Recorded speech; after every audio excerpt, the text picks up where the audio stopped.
Hello, I'm Daniela.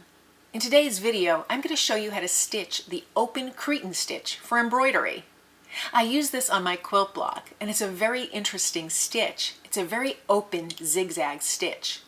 Now with that zigzag, you can make it large or small.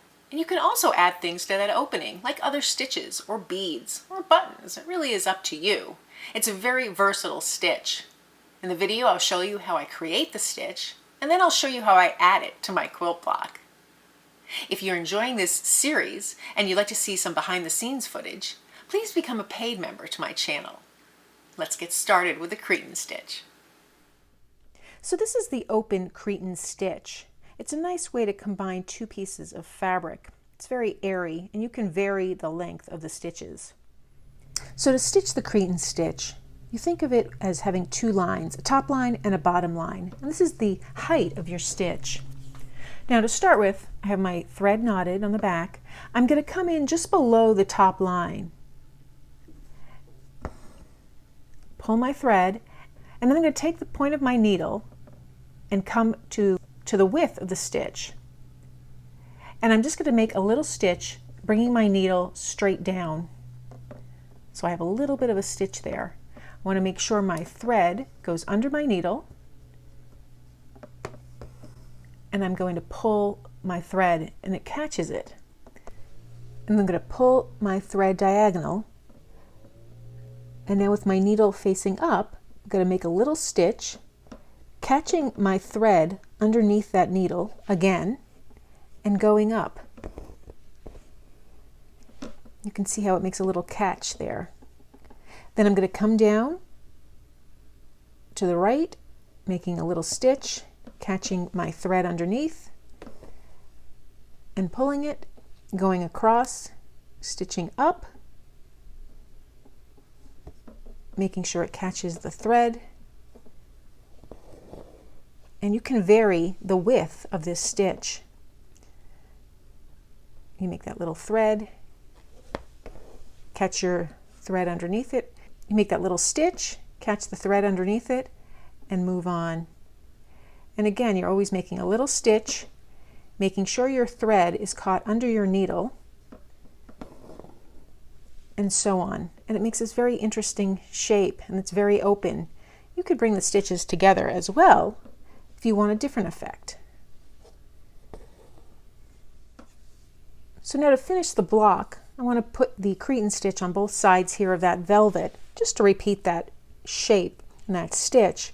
But I didn't like the colors that I had here. There was a lot of green already and blue, and I didn't want a dark color for the edging. So I found a purple in my stash. This is a 3042 that's very similar to this one.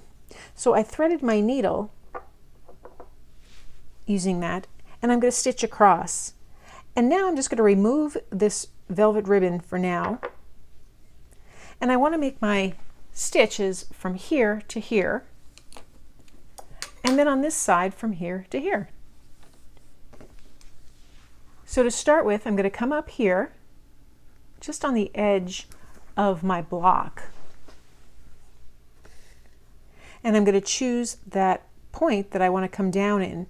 And now, because this is velvet and it's very hard to sew through, I'm going to have to stitch, instead of making a single stitch, I'm going to stitch multiple times.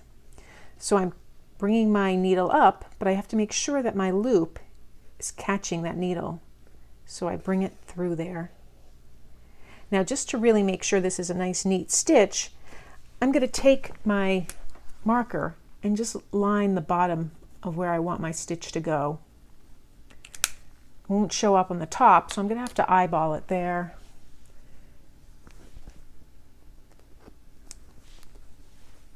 So I have my first stitch. Now I'm going to go a little bit to the diagonal, and I can sew through here the muslin quite easily. So I'm going to stitch and pull it up, making sure I have my thread underneath the needle, and I have my stitch. Come over here, sewing down, keeping that little loop, keeping a little space, but I still want to remain on the velvet. keeping my thread underneath, and now I'll just continue this the length of this piece. I have my little stitch, my thread behind it, and so on. My loop, my second stitch,